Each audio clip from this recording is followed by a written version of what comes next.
Iyo pa niya nakuha. Kasi nagkama to siya information niya nakuha pa. Yeah.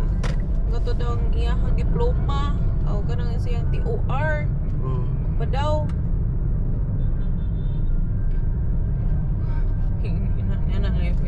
Sige ra i-follow na lang na. Sige.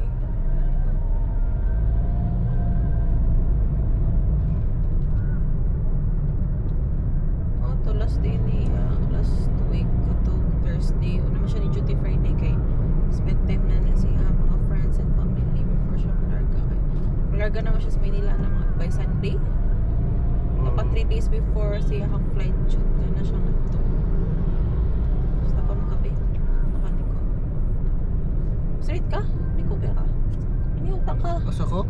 hindi ngaling Ang ayun na pamilya. dinhin na lang Diretso na lang.